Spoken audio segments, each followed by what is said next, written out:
Conseil environnemental, l'institution installée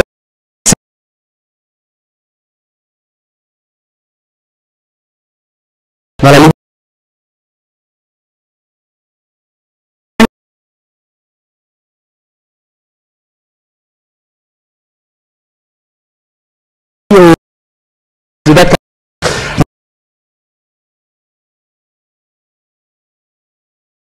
de braver la décision marche pour le Parti démocratique sénégalais. Ses membres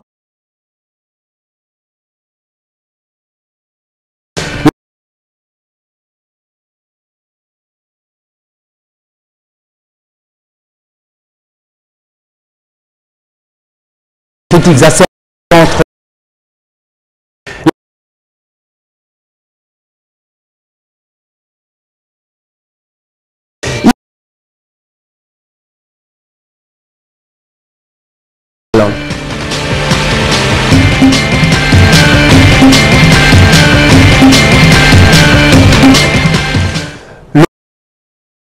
a présidé cet après-midi l'installation du Conseil économique, social et environnemental. C'était au Méridien président, ex-Méridien président King Fahd Palace, qui annonce une innovation de taille. Le Conseil a une pétition avec 5000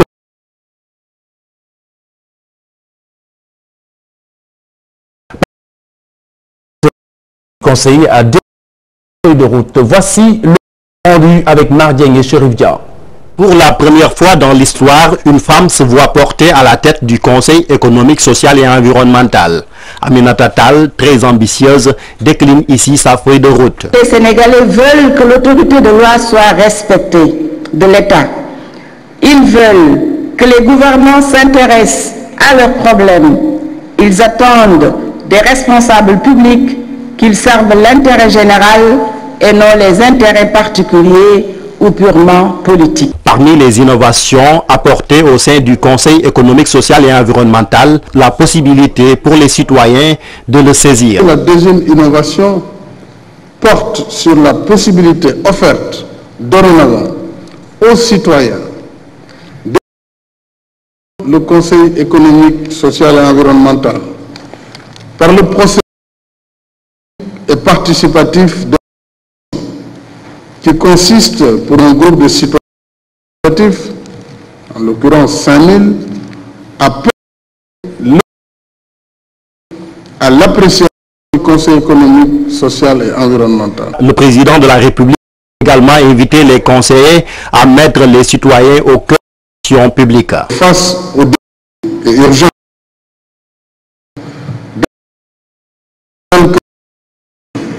l'emploi de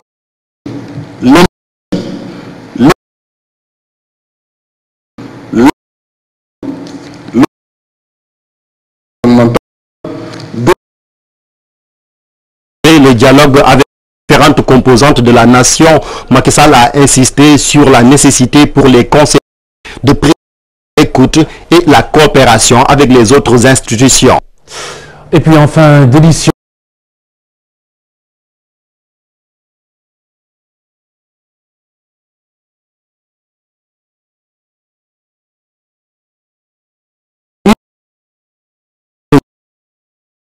Se dit-il, le sera quant à lui, comme il l'indique, l'ambassadeur. À chaque fois que le gouvernement du Sénégal ne respecte pas les procédures de passation des marches publiques, le Forum civil dénoncera avec vigueur ce manquement du gouvernement. À chaque fois que le Forum civil constatera qu'il y a un manquement dans la gouvernance, le Forum civil non seulement dénoncera, mais proposera des solutions, parce qu'aujourd'hui il est dans une institution républicaine, il proposera des solutions pour que pour le Sénégal, au bénéfice des Sénégalais de façon globale. La saisine par pétition, on a eu l'habitude à le voir que dans certains pays, comme par exemple le Congo, mais en matière de révision constitutionnelle, en Suisse et dans d'autres pays européens. Mais aujourd'hui, on a matérialisé la possibilité aux citoyens, quand ils ont des besoins, quand ils ont des problèmes, de pouvoir saisir directement le bureau ou bien le président du Conseil économique, social et environnemental pour que le le problème également, les difficultés soient prises en charge. Nous avons été désignés pour notre expertise. Nous allons essayer de mettre à contribution nos compétences, notre expertise, justement pour essayer de conseiller le gouvernement, de faire des contributions, aussi bien pour le gouvernement, pour l'Assemblée nationale que pour le chef de l'État. Nous allons nous autosaisir de toutes les préoccupations aujourd'hui, la problématique du peuple sénégalais, comme vous venez de le dire, que ce soit l'emploi des jeunes, que ce soit les questions économiques, sociales, les questions environnementales. Nous allons mettre à contribution, nous allons faire des suggestions. Nous sommes une assemblée consultative, nous allons essayer de travailler en synergie avec le gouvernement du Sénégal. Mais c'est la première fois que la dimension environnement en tant que telle est incluse dans la loi et donc une prérogative qui est donnée aux conseillers. J'en suis heureux et j'estime que les conseillers, de même que la présidente Aminata Tall, prendront à cœur ce volet. Le parti Rewmi a exprimé son sentiment, mais dans un tout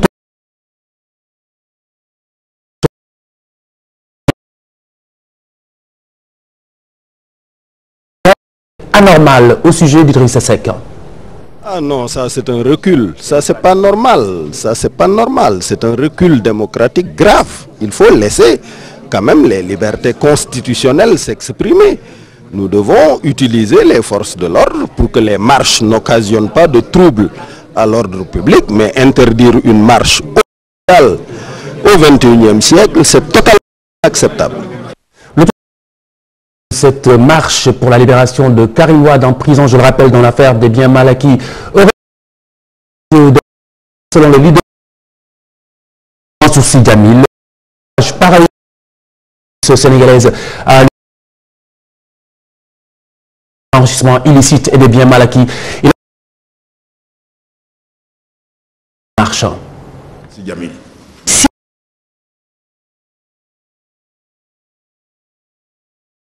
Sénégalais allait être autorisé pour pour la Fondation nationale de Omar Sarr manifester. De point de vue, il faudra les laisser manifester. C'est moins de rendre ridicule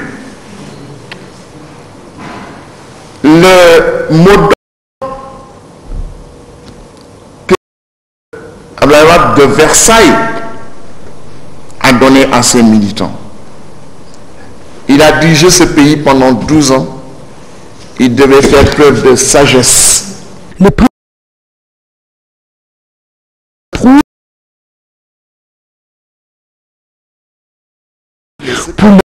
le national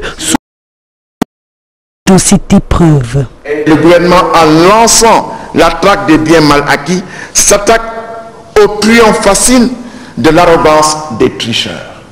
C'est très facile. Tu deviens un premier ministre, tu détournes l'argent public pour te préparer à être président de la République ou bien à être quelque chose d'autre. Ce sont les tricheurs. D'ailleurs, trouver une solution politique dont le Sénégal fait face.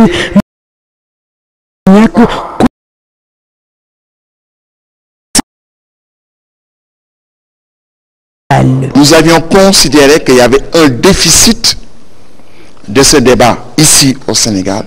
C'est pourquoi nous avons convié l'ensemble des cadres de ce pays, toutes convictions, idéologies politiques confondues, d'apporter une contribution à la bonne marche du pays, la des sommités actuelles. Pour parler de cette manifestation interdite qui avait été prévue pour Dakar, les gens envisagés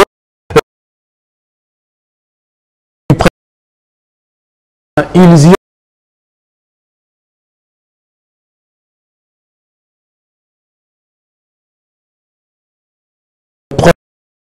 mais ils battent le pavé.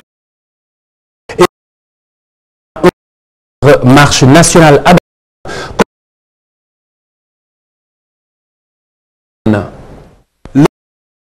agit sur instruction du chef de l'État. Un sentiment plus que partagé chez les libéraux au lendemain de l'interdiction de leur marche de protestation. Faisant face à la presse, ils dénoncent une mesure arbitraire. une agression on ne peut plus claire contre la démocratie et notre Constitution, qui dans son article 8 dispose, je cite, l'État du Sénégal garantit les droits collectifs, notamment les libertés civiles et politiques, liberté d'expression, liberté de presse, liberté d'association, liberté de réunion, liberté de déplacement, liberté de manifestation. Abondant dans le même sens, Maître Amadou Sall, quant à lui, s'insurge contre la démarche adoptée par le préfet de Pikine.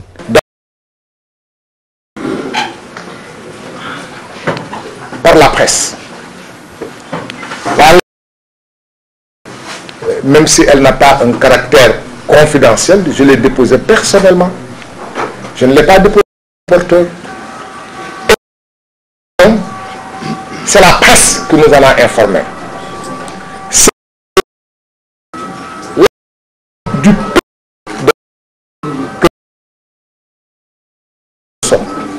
Le PDS n'entend pas rester les bras croisés face à ce qu'il appelle des restrictions de liberté. Ainsi, il prévoit d'autres marches pacifiques à travers le pays, avec ou sans autorisation. Le coup d'envoi sera donné à Pikine la semaine prochaine.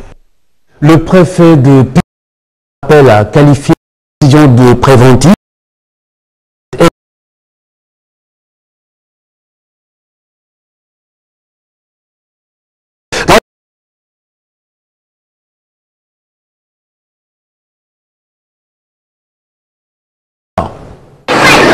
Les forces de l'ordre ont vu quadriller stratégique bien avant la décision d'annuler la marche. L'itinéraire des marcheurs barrés et les automobilistes obligés de rebrousser chemin ou de dévier. Les populations qui étaient sur le qui-vive se réjouissent de la décision d'annulation de la marche. Mon souhait est que la paix règne au Sénégal. Nous travaillons ici, nous sommes des ouvriers, des tôliers. Je crains des heurts qui nous portent préjudice et on ne peut pas savoir a priori quelles seraient les conséquences. L'autorité préfectorale devait autoriser la manifestation. Il martèle qu'une telle décision contribuerait à consolider la démocratie. On avait un peu peur à cause de la réputation de la banlieue, mais on pouvait les laisser manifester comme la dernière fois. Il n'y avait pas de violence. Comme nous sommes dans un pays de droit et nul n'ignore la loi, on pouvait les laisser marcher sans violence. La série de manifestations du Parti démocratique sénégalais pour la libération de Karim Wade se heurte pour une première fois à une interdiction préfectorale. Et celle-ci est sur toutes les lèvres dans la banlieue. La sortie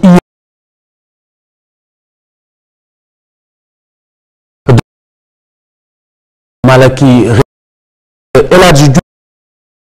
par les confrères sénégalais maîtrise du droit. Il a rencontré exprimer ce sentiment, nous l'entendrons de télécommunications et du marché. La roue semble avoir tourné en faveur de tout au niveau de la toile.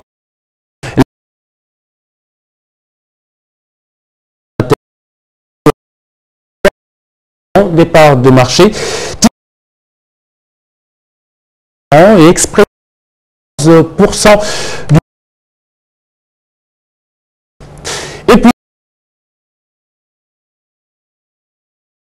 la mairie de Dakar, il cesse toute activité pour exiger 863 volontaires avant la fin de cette édition, en attendant que soit disponible par défaut le blogueur tchadien du Sénégal. Son frère Ngebla était en asile chez nous. Il est pour ses critiques acerbes à l'encontre du régime d'Idriss Déby sur place. Un récit d'Ibrahim Kamara. Makaïla Ngebla, arrêté et expulsé vers la Guinée-Conakry par les autorités sénégalaises. Tchadien d'origine, le journaliste engagé dénonce à travers son blog la gestion du pouvoir tchadien. Les blogs de la presse en ligne s'inquiètent sur le sort de leurs confrères. Disposition de la Constitution, mais aussi de 19 de la Déclaration universelle des droits de l'homme et de traités internationaux ratifiés par le Sénégal. Demandeur d'asile au Sénégal depuis 2005, Makaïla subit une violence répressive des journalistes de son pays après l'arrestation d'Éric Topona, secrétaire général des journalistes tchadiens depuis lundi dernier. Les confrères sénégalais de Makaïla s'inquiètent qu'il ne soit extradé vers le Tchad après la Guinée. Si tel est le cas, le Sénégal serait moralement responsable de tout ce qui pourrait advenir, poursuit le réseau de blogueurs. Et puis la colère El Hadji Diouf à la sortie de l'avocat de Karim Wade au sujet de son incarcération. Que son confrère français ne maîtrise pas du tout le droit sénégalais. Écoutez-le. Un avocat parisien, bâtonnier de Paris, si vous voulez, est venu au Sénégal en tant qu'avocat de M. Wade Karim pour tirer sur tout en insultant tout le monde, demandant, en réclamant la démission du procureur spécial, c'est pas le rôle de l'avocat, en disant que notre justice est une justice aux ordres, ce qui est faux. Donc aucun respect même pour la magistrature, pour les juges, pour notre souveraineté nationale. Cet avocat, Olivier Sur, se croit en territoire conquis. Un bon colonialiste, nostalgique du passé, il pense devoir nous donner des leçons, administrer des leçons, apporter une science juridique au Sénégalais. Nous n'avons pas besoin. Cet avocat ne maîtrise même pas le droit sénégalais. Quand il dit que c'est un décret qui a remplacé la loi sur la CREI en négligeant le parallélisme des formes, c'est qu'il ne comprend rien. Il n'est pas plus bien que les Sénégalais qui sont excellents. Il n'a aucune leçon à nous donner.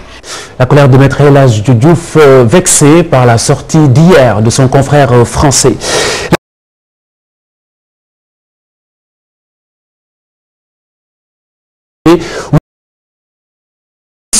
63. Ils ont momentanément arrêté le travail pour manifester leur colère au maire de Dakar, Khalifa Sall. Ces volontaires de l'Ortesen qui dépendent de la mairie de Dakar courent des arriérés de salaire. C'est Khalifa Sall qui est le maire de la ville de Dakar, qui est un socialiste.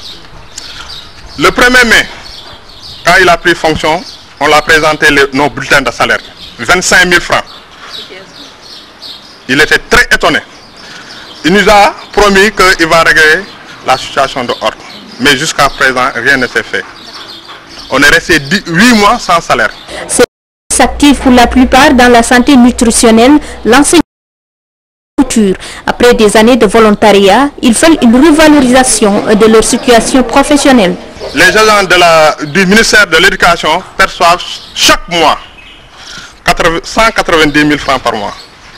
Et nous percevons 25 000 francs et que nous partageons le même travail. Les femmes de charge, 15 000 francs.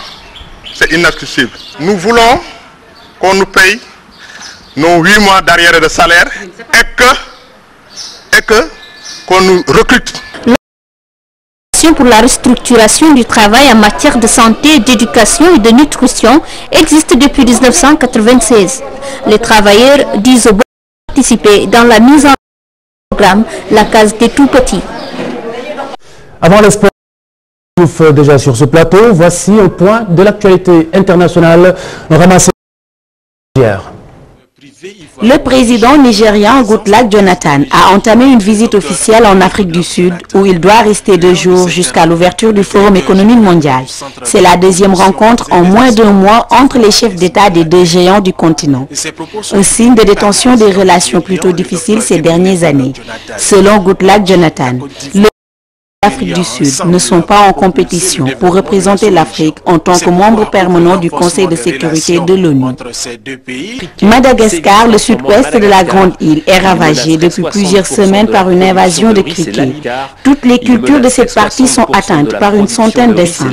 La population déjà bien démunie est menacée de perdre le peu qu'elle pouvait espérer de la future récolte. Je possède plus de 20 ans d'expérience dans le domaine du commerce mondial. Rodrigo Azevedo est le nouveau directeur général de l'Organisation mondiale du commerce. Son élection est célébrée comme une victoire de la diplomatie au Brésil.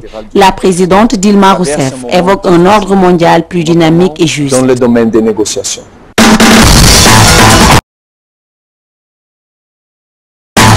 Ibou Diouf, bonsoir. Bonsoir Khalifa. Sénégalaise de football des arbitres. Effectivement Khalifa, on va donc parler de ces différences. La Fédération sénégalaise de football, la réconciliation, c'est pour bien. Le ministère des Sports et le CONOS offrent leur médiation. Les deux parties sont actuellement en réunion. La Fédération sénégalaise avait suspendu le président de la Commission centrale des arbitres, insubordination et violence Sénégal. Dara est venu leur ticket. Sont de analyse micro de Cheikh Sadibou Boudia. La coupe intéresse les grands clubs, mais tu sais, bon, un sport, en coupe, il n'y a pas de logique. En coupe, il n'y a pas de logique et il n'y a pas de favori. Bon, tu peux être bon, de la 3e ou de la 4e division, éliminer une équipe de première division.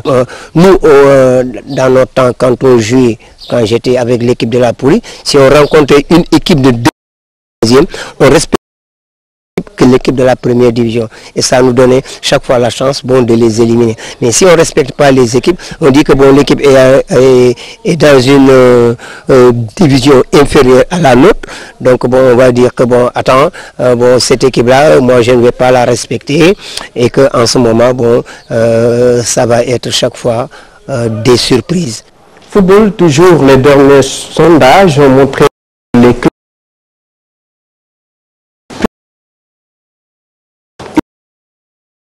par là une arme supplémentaire pour bien rester dans l'élite. Suivons ce reportage de Cheikh Tidiane Dione, la caméra de Yaya Diallo.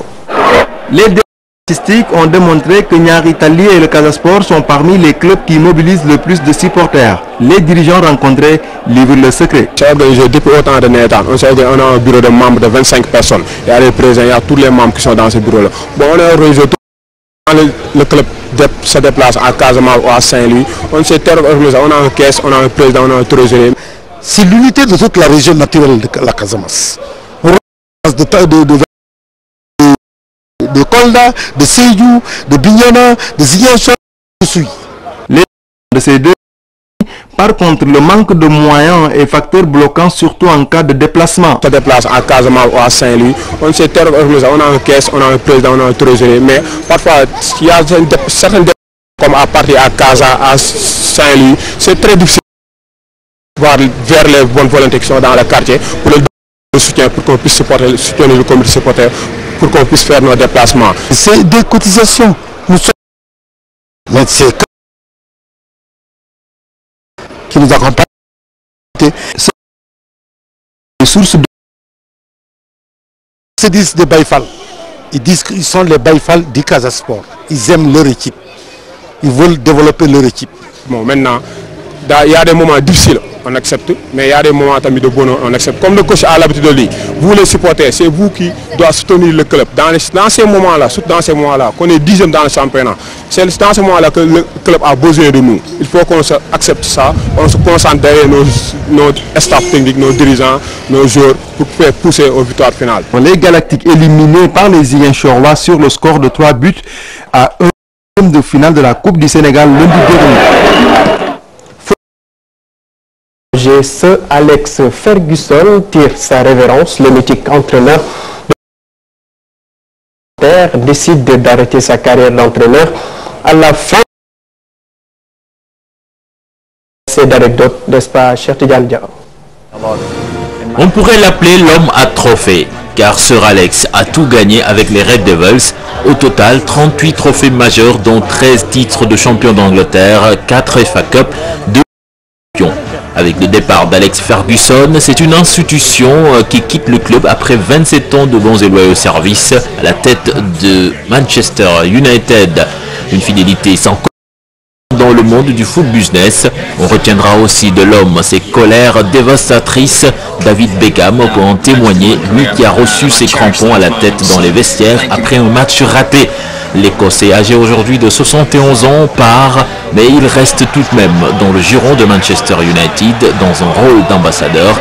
Les habitués d'Old Trafford n'auront plus que le dimanche face à Swansea pour honorer Sir Alex déjà anobli par la reine d'Angleterre. Merci cher Tidjane Dia. On termine par les courses hippiques, 3e édition des courses hippiques. C'est dans le département de Matam, dans cette partie nord du pays.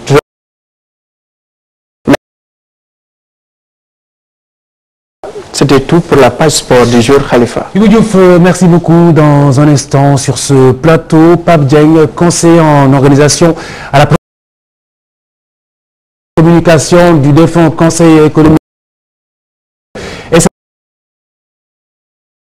je vous l'ai dit en cours d'édition, la nouvelle institution qui a été installée par le chef de l'État Macky Sall, qui a un Sénégalais qui peut saisir directement le public social et environnemental grâce à une exigence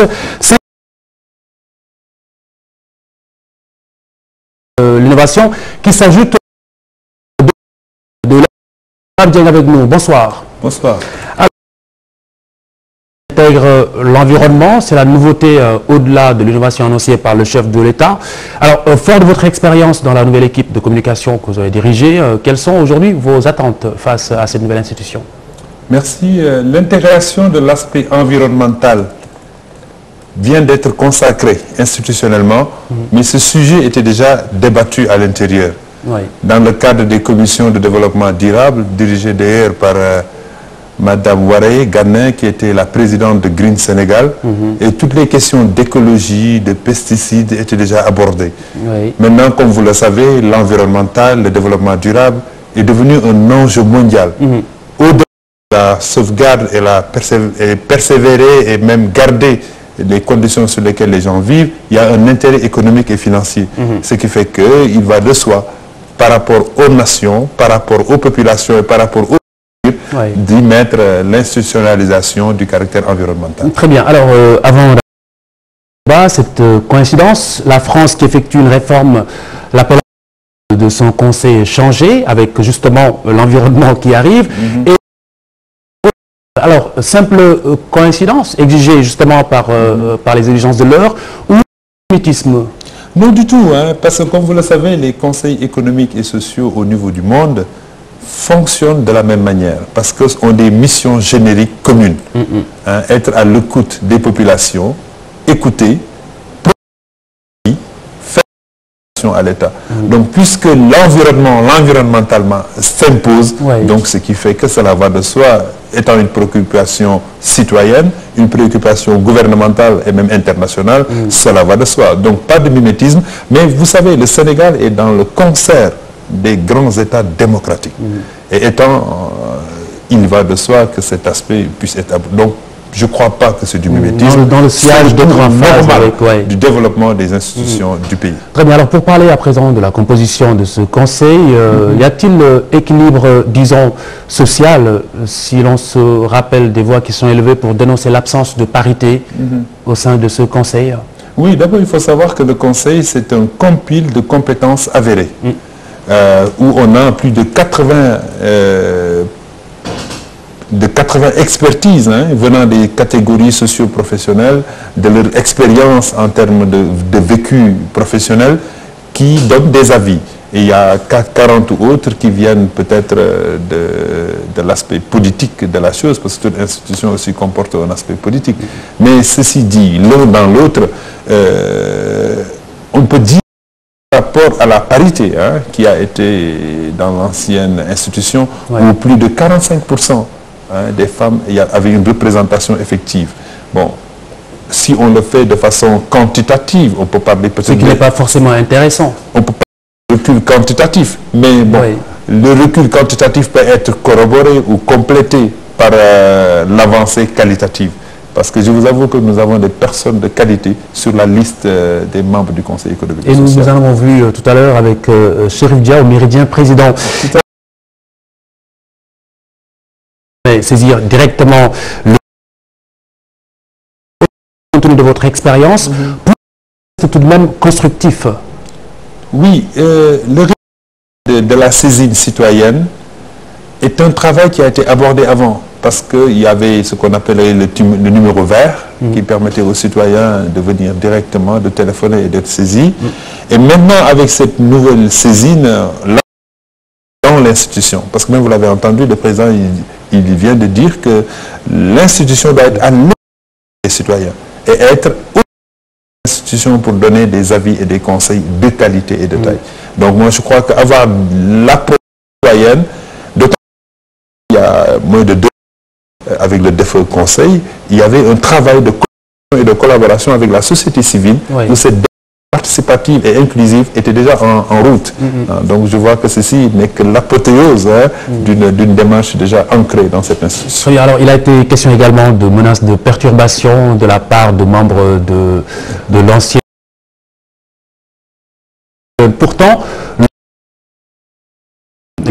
la fonction publique, comment vous savez, les institutions a été dissoute. Donc on parle de liquidation. Liquidation, ça prend un temps. Et après la liquidation, il va falloir faire des propositions. Et vous savez, dans le personnel, il y avait du tout. Il y avait ce qui étaient des fonctionnaires, il y avait ce qui étaient des prestataires. Donc, en cours. Mais je crois que le service rendu à la nation, on peut les réintégrer et les utiliser autrement. Mais il y a plutôt eu une mobilisation énorme. Il y a eu des menaces, c'est ce dont je parle. Alors, question basique pour terminer. Aujourd'hui, M. Pape Dieng, le Conseil peut être utile. Le Conseil, il est déjà utile. Davantage alors. Oui, il est déjà utile, mais il faut renforcer son utilité. D'abord par l'approche citoyenne.